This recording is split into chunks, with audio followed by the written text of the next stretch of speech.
ज्या वयामध्ये साधा ग्रामपंचायतीचा सरपंच होणे शक्य नाही अशा वयात काँग्रेसने मला एका राज्याचा मुख्यमंत्री बनण्याची संधी दिली। काँग्रेस पक्षामध्ये निष्ठेला फार महत्व आहे, त्यामुळे निष्ठावान असलेल्या माणिकराव ठाकरे यांना आगामी निवडणुकीत प्रचंड मताधिक्याने निवडून द्या, असे वक्तव्य तेलंगणाचे मुख्यमंत्री रेवंत रेड्डी यांनी नेर येथे प्रचार सभेत केले। महाविकास आघाडीचे उमेदवार माणिकराव ठाकरे यांच्या प्रचारार्थ नेर येथील बालाजी नगर परिसरात प्रचार सभा आयोजित करण्यात आली होती। या प्रचार सभेत तेलंगणाचे तरुण मुख्यमंत्री रेवंत रेड्डी हे होते। रेड्डी पुढे म्हणाले की माझा राजकीय प्रवास जिल्हा परिषद सदस्य, आमदार, खासदार असा आहे। राज्यात यापूर्वी कुठल्याही खात्याच्या मंत्रिपदाचा अनुभव नसताना थेट राज्याचा मुख्यमंत्री म्हणून संधी फक्त काँग्रेस देऊ शकते। त्यामुळे दिग्रस विधानसभा मतदारसंघाचा विकास करायचा असेल तर माणिकराव ठाकरे यांना निवडून द्या, असे आवाहन यावेळी त्यांनी केले। ज्या बाळासाहेबांच्या कृपेने ऑटो चालविणाऱ्या व्यक्तीला आज मुख्यमंत्री होता आले, त्याच एकनाथ शिंदेनी शिवसेना फोडण्याचं पाप केलंय आणि ज्या पुतण्याला काकांनी मोठं केलं त्याच पुतण्याने पाठीत खंजीर खुपसून पार्टी सोबत चिन्ह चोरून काकाशी दगाफटका केलाय। अशा दगाबाजांना जनता माफ करणार नाही, अशी टीका यावेळी मुख्यमंत्री रेवंत रेड्डी यांनी मुख्यमंत्री एकनाथ शिंदे, उपमुख्यमंत्री अजित पवार यांच्यावर केली। तेलंगणा सरकारने शेतकऱ्यांचं 18,000 करोड रुपयाचं कर्ज 25 दिवसात माफ केलंय। निवडणुकीदरम्यान दिलेल्या वचननाम्यात रोजगार, नोकरी यासह उद्योगधंद्याचे आश्वासन आम्ही प्रामाणिकपणे पूर्ण करतो आहोत। मात्र दरवर्षी 2 करोड रोजगार देण्याचं आश्वासन देणाऱ्या मोदींनी राज्यात एकालाही नोकरी मात्र दिली नाही, अशी टीका यावेळी त्यांनी केली। आज के तारीख में विधानसभा मेंबर या लोकसभा मेंबर नहीं, ग्राम पंचायत का सरपंच बनना बोले तो भी बहुत सारे मेहनत करना, बड़े बड़े नेता लोगों का आशीर्वाद की जरूरत रहता है।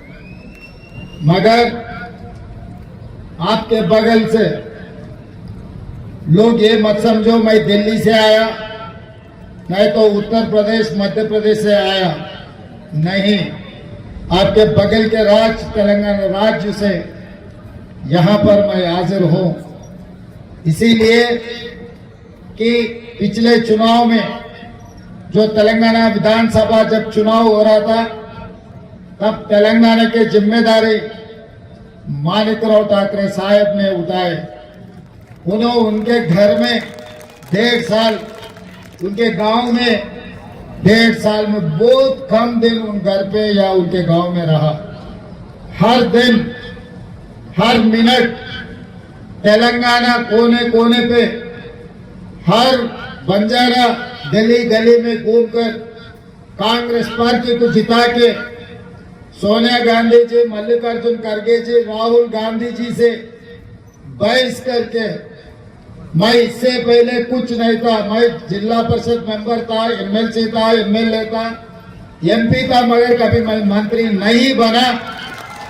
फिर भी माणिकराव ठाकरे साहब ने दिल्ली हमारे बड़े बड़े नेताओं से बहस करके नहीं इनको मुख्यमंत्री बना दो, ये पार्टी कार्यकर्ताओं के लिए मेहनत करने वाले हैं, इनको ये जिम्मेदारी दो, उनका जिम्मेदारी मेरी जिम्मेदारी है, वो गलती नहीं करेगा बोल के जिम्मेदारी ने माणिकराव ठाकरे साहब ने उठाया।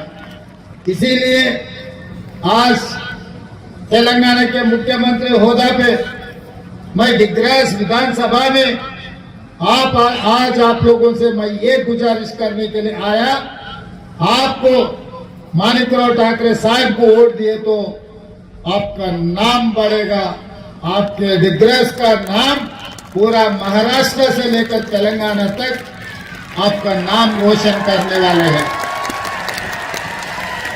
क्योंकि हम जो नेता को चुनेंगे वो नेता अपने निशानी, अगर संजय राठौड़ को अगर आप चुनाव में वोट दिए, 4 बार वो विधानसभा विधायक बने और मंत्री भी बने, क्या सिखाया उन्होंने? हमारे बंजारा भाइयों को शराब पीने के लिए सिखाया, शराब देकर उन लोगों का तरक्की खराब कर दिए। उन्होंने तो पैसे कमा लिए, बड़े बड़े बंगला बना लिए। ये शराबी के वजह से आज हमारे बंजारा भाई लोग अभी कहीं काम करने के लिए गए तो भाई आप शराबी है, आपको कैसा काम देंगे, ऐसा बात आ रहा है। मैं आते वक्त कुछ लोगों से बात किया था, भाई क्या हो रहा है आपके शहर में, आपके विधानसभा में। सीधा बोले माणिकराव ठाकरे साहब ने पाठशाला खोलकर बच्चों को पढ़ाई लिखाई के लिए मेहनत किए और संजय राठौड़ ने शराब के दुकानें खोल के पीओट बना दिए उनके जाति को। अभी बच्चों को पढ़े लिखाए, वो मेहनत किए, वो काम किए, वो जिम्मेदारी उठाए, वो माणिकराव ठाकरे साहब को वोट देंगे, नहीं तो शराब के दुकान में अपने जाति को गिरवी की रखे सो संजय राठौड़ को वोट देंगे। आप लोग तय कर लो। और इसके आगे हम किताबों में पढ़ते थे महाराष्ट्र राज्य के बारे में।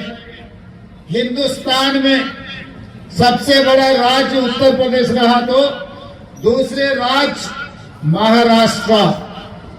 और इस देश में जो पैसे कमा के दिल्ली को भेजने में जो industries number 1 in India, financial capital number 1 in India, इस देश में हर राज्य से ज्यादा पैसे इनकम टैक्स पे करने वाले महाराष्ट्र राज्य ने।